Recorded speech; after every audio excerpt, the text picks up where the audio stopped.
Good morning, friends, and welcome to Gardening with Creekside. Today is the day we are going to start the redesigning of the two cottage garden beds here at the house. Of course, this has been part of the brand new terrace gardens, and this is the final design piece that we need to complete. So you can see we have the excavator here because essentially I would say 99% of these plants are coming out.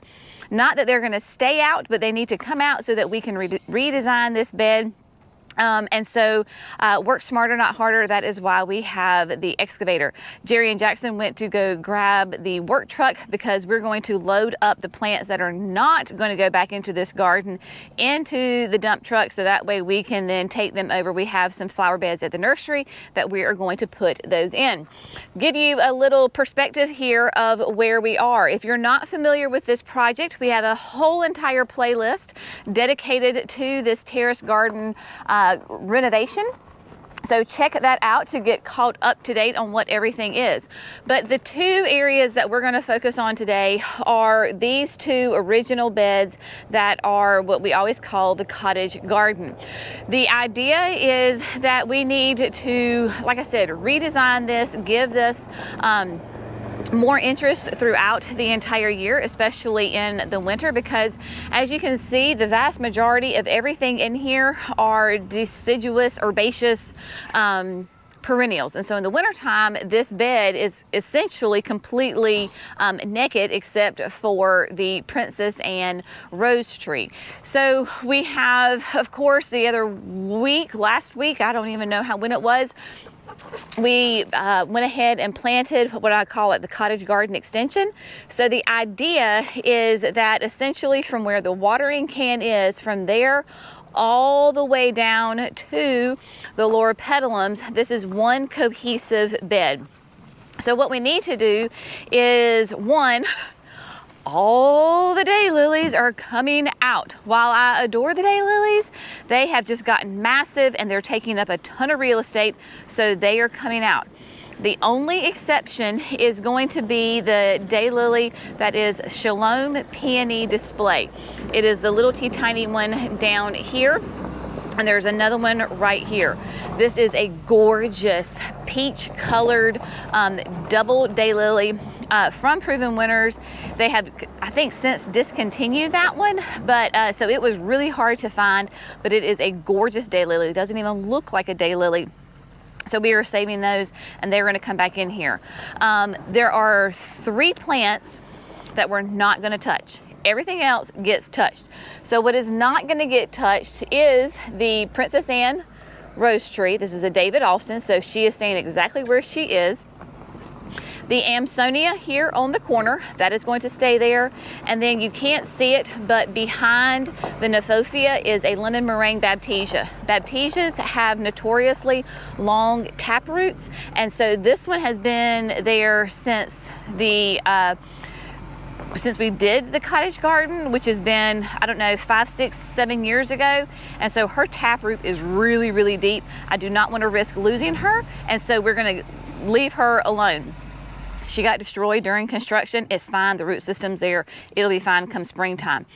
Everything else is literally going to come out. It may go back in, but for now it is going to come out. So anything that is going to get moved to a different garden is going to go in the back of the dump truck, and then we're going to get a tarp and put the plants that are going to go back into the garden on that tarp, just trying to minimize the mud situation, dirt situation here on the gravel. Also, another reason that we're using the excavator is because I have got this gosh awful, I don't know what this thing is, but it is in this flower bed. It is this horrible, extremely deep rooted, I'm assuming it's some type of tree. I don't know, but you cut it and it comes back madder than before. And as you can see, I mean, it is all in this garden. So Jerry's going to use the excavator to try to get as many of those tap roots out and get rid of that, because it is an absolutely horrible, noxious pain in my rear. So we're going to get those out. We're going to regrade this because of construction with the walls. As you can see, you know, when you're doing the walls, you have to, you know, you have to remove dirt so that you can get the wall in there. So basically everywhere around the wall, there's this big, huge gap. And so we need to fill that in, bring the soil back, as you can see up by the steps, and it goes all the way around. So we need to regrade, get this nice and smooth. And then my brain is always very ambitious. Hopefully we can start to get some of the plants back in here and start planting again today. We'll see how that goes. So without further ado, we're just gonna set the camera up. And like I said, basically they're gonna get sorted into two piles. Keeping, that goes to another bed. Keeping, that's going to go back in here. So we've got all hands on deck. The annuals, they're just coming out, right? So annuals are annuals. So we've got some Vermillionaire, some Cleome, all that kind of stuff, Coleus. That's just gonna come out, it's done, because as soon as we get a freeze, it's gone. So without further ado, we're gonna get started.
Y'all know it can't be a project around here unless there's some sort of irrigation issue. Bless our hearts. So on the very first plant that Jerry was pulling up, which was the Amsonia here in this corner, the main water line from the house that supplies all the gardens, the chicken coop, all that other stuff, which is PVC piping, he kind of pulled that out, and so now we're in repair mode. So what happened is the Amsonia was basically right here, and the teeth of the excavator caught the PVC. Obviously this was all buried, and so you couldn't see it. So what happened is, while it did not break here, the force of it just pulled the PVC from the valve right here that Brenna is showing you. Beep, out, come on. So this is where it just literally ripped the PVC out. So what we're going to do now is we're going to fix it. So Jackson went and got extra PVC, all the primer, the glue, the whole shebang, because, you know, basically we just have to, we've learned to keep that kind of stuff on stock around here. So Jerry is finishing up getting out the plants out of this first bed. This was the easy bed because the only thing that is staying in here is we have another lemon meringue baptisia right here on the other side of Brenna, and then everything else was coming out. We have our little stash over here of the plants that are going to be saved. And so everything has come out, and you can see the nice big gaping holes of everything. Hey honey, I'll get those out. The onions. Yeah, so he's gonna do some grading and just bringing some things down. So yeah, so that's the update so far. Is we had to do a little bit of a pause, and gonna have to do some irrigation fixing. And y'all remember we had that big crepe myrtle just right over here near where right back here. So there was a crepe myrtle there, and some of y'all who understand crepe myrtles and their suckers and their problems totally get why I took that crepe myrtle out.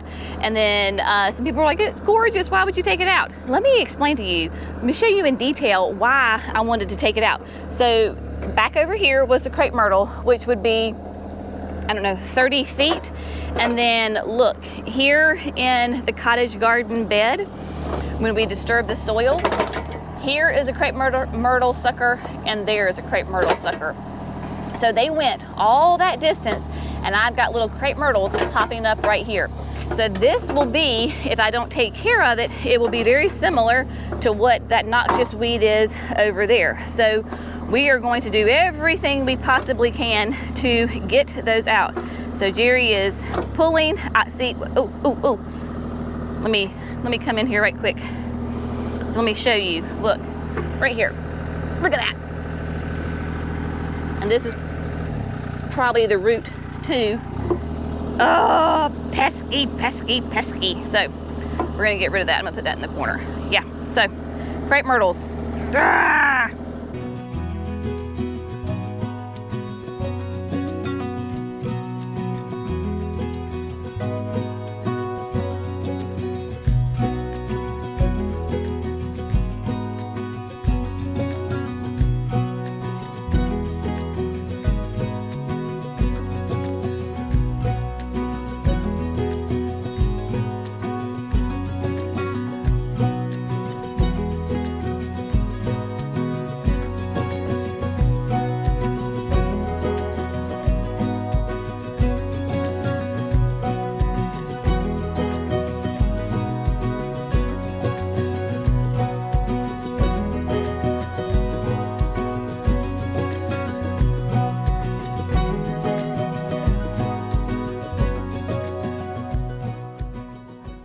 All right, my friends, so we have gotten the 2 beds emptied, graded, and then the evergreen shrubs, I'm trying to think here of all the words in my brain to get them out straight. The evergreen shrubs have been placed. So let's walk through and kind of explain the thinking on the placement of the shrubs. As you can see, right, we did our dead level best to get everything nice and smooth. It is, people ask, you know, about our red clay, and y'all, it is truly red clay. This has, oh my gosh, the clods right here. If you have the clay, you understand the clods and trying to break up the clods. This bed seemed to be particularly worse with those clods. But starting in the back, of course, we have got the, on each bed, we have 3 of the Babylon Better boxwoods. And these guys are going to be resistant to the boxwood blight. They are just hardy, they are tough, and I love the Babylon because it is going to be wider than it is tall. It is going to be about 4 feet wide and about 3 feet tall. Now, of course, the great thing about your boxwoods is that they prune beautifully. So if we decide that we want to have these as a hedge, then we can absolutely do that. It's going to be fun because the Babylon is a light green, right? So it's light green, low spreading habit, because we don't want it to completely hide and overtake the wall. And we have positioned them so that they are between the lights. The lights will, of course, still shine out and highlight these gorgeous plants. But if you have problems in your area or you're concerned about the boxwood blight, then the Better boxwood is a great option for you. And I want to say there's currently 3 different varieties in that line, and that's going to be, they're just going to be different sizes, right? So maybe some are more columnar, where the Babylon is low and wide, which is perfect for this area. So we got the 3 of those placed, and they are from the back of the wall, nice and evenly spaced, and everybody is good on that. And you can see that they are on the other side as well, because like we talked about before, this bed was lacking essentially like the winter interest, because it didn't have anything that was like an evergreen structure here during the winter. And so in the winter, it was just kind of empty and there was no interest here whatsoever. So we're just trying to fix that. So having the Better boxwoods in there is going to be a great option for sure. Now, We also, because we want to have this whole entire area to flow together as one, if you remember on the extension bed, we planted 3 of the Fire Chief arborvitaes. So there's 3 of those in there. So we continue those over. So we have 1 here. So you've got basically, it's almost like 3 in a line going across, and then there's 1 way up there at the top. So there's 1 here, and then there is 1 to the right of the birdhouse over there. So we've got that. So that is going to bring that continuity into these beds. Also, Southern Living Plants are going to be sending us some of the white shishi camellias. So in the meantime, I just have the October Magic orchid standing in. So that's going to be a white shishi. We'll put a white shishi here, and then down here, kind of where Brenna is, we'll put 1 just to the right of the birdhouse, which of course the October Magic white shishi is going to be gorgeous. We have those on the back patio. This is a low, wide camellia that loves the sun, and it is a sasanqua, so it's going to be a fall bloomer. Pure white double flowers. It is a stunning camellia, and it absolutely can handle the hot sun right here, because the ones on the patio, man, that is like literally the hottest part of our yard anywhere, and it is just hot back there, and they are thriving. They're currently covered in thousands of buds. We don't have a bloom yet, but they're covered in buds. So any day we're waiting on those. So to have 3 here in this bed, we're very excited about that. So that's where the white shishis will go. And then we're doing a little bit of something outside of our comfort zone, my friends. Our friends at Southern Living sent us these pencil hollies, and we are going back and forth whether we want to do this or not, and we're like, you know what, gardening is a big experiment, so we're just going to go for it. This is the new one. This is the Red Sky Holly. So if you're not familiar with pencil hollies, they are obviously a very columnar, very upright, very tight habit. It is a soft touch holly, so you don't have to worry about getting poked. It's not a prickly leaf to it whatsoever, but this is called Red Sky because the new foliage will have a red hue to it. So this will give us some interest right here. Your hollies can easily be pruned. You can maintain them to whatever size, shape you want. At maturity, this one will be an 8-foot tall, 3-foot wide.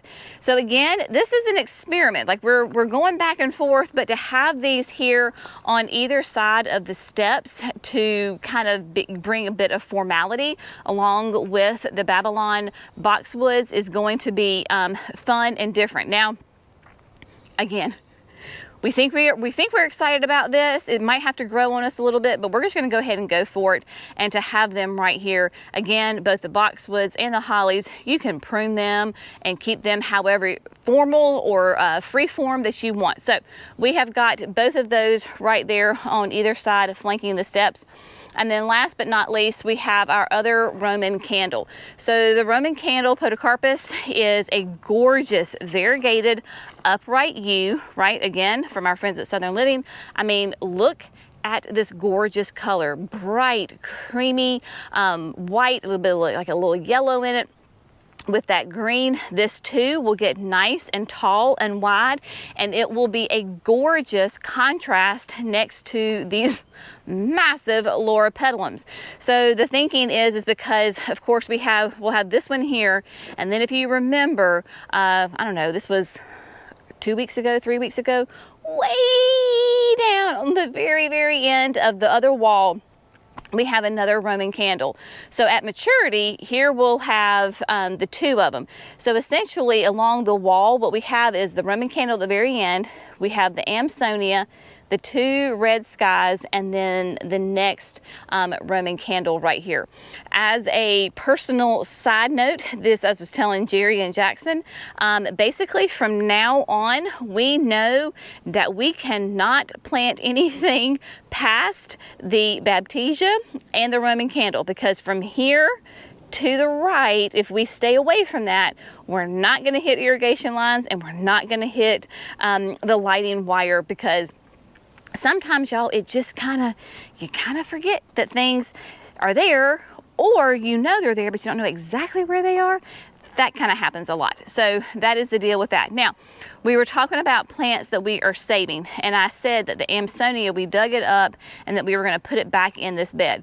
Well, after placing all of the shrubs, we just feel like it might, I don't know, we're not going to put it back in here. So we are going to let this Amsonia be a specimen plant. But what I told Jerry is, what I want to do is take the Amsonia we dug up and bring it and plant it in the chicken coop area somewhere up here, because in the spring, like our hydrangeas and things will still be but probably even the fig tree will probably still not have their full leaves on it yet when the Amsonia is blooming. So you'll see this Amsonia blooming, and then up on the hill you'll see more Amsonia. So that's kind of the idea of what we're going to do with that. And then the Nephofia, I wanted to put the Nephofia back in as well. She's blooming again, y'all, and look how massive this thing is. It loved its spot. It was right below the lemon meringue baptisia, and they were both like, they loved their spots, but they were way too big and too close to each other. And this is a gorgeous plant. It has the I forget now exactly which one it is, but it's the light yellow one, right? And so it's the Pyromania series from Proven Winners. But this is a massive, massive plant. Don't fret. We will incorporate that somewhere in a garden because this thing is too pretty to ignore and to lose. Then we have the daylilies, and then 2 of the ultraviolet, the luminary ultraviolet phlox that we will put in. I'm probably going to go ahead and place those in today, just because I told Jerry I have a horrible habit of, like, they get pulled out and then they never get planted back in. So I'd rather go ahead and stick those in. And then I have the 3 Stokes asters that are going to be new on the market next year, also from Proven Winners. So those 3 will go in. They're a lovely light blue.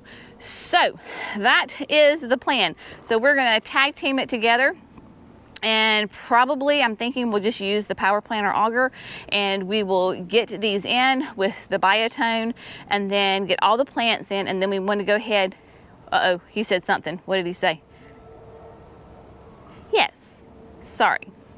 It's the Jenny's auger.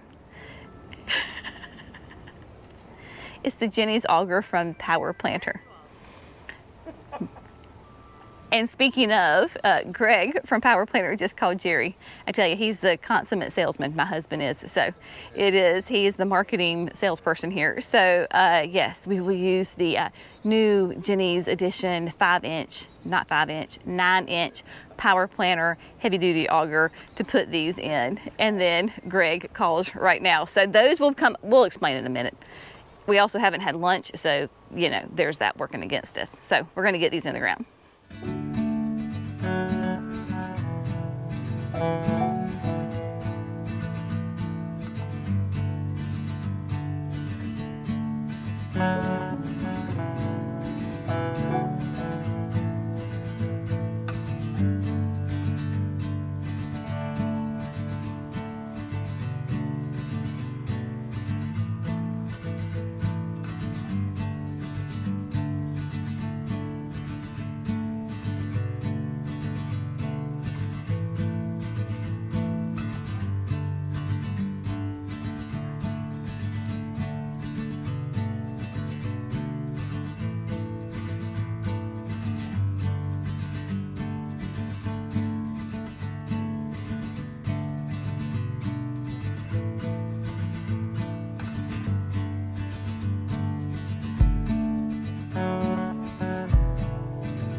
Alrighty, my friends, we are 3 tired puppies right here, and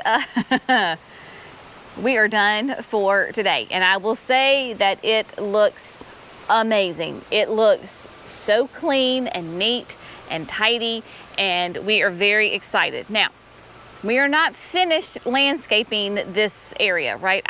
Trust me, I am going to put lots of perennials in here, and then come spring, summer, there will be annuals in here.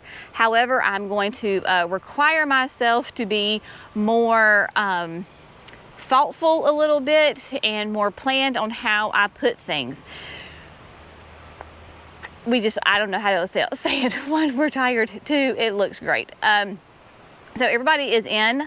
Everybody has got a nice thick layer of the Daddy Pete soil conditioner on there to hold in that water. We did not lay down irrigation tubing because I want to put my perennials in first and then do that. So that will most likely happen come springtime, because if we can ever get some cooler temperatures, consistently cooler, and some more consistent rain, this will be perfectly fine. Adding that nice mulch in here certainly will retain that water, and I can easily hit these with the hose. Now, you might notice that is not a white shishi camellia. Jerry and I called an audible, and we decided, you know what?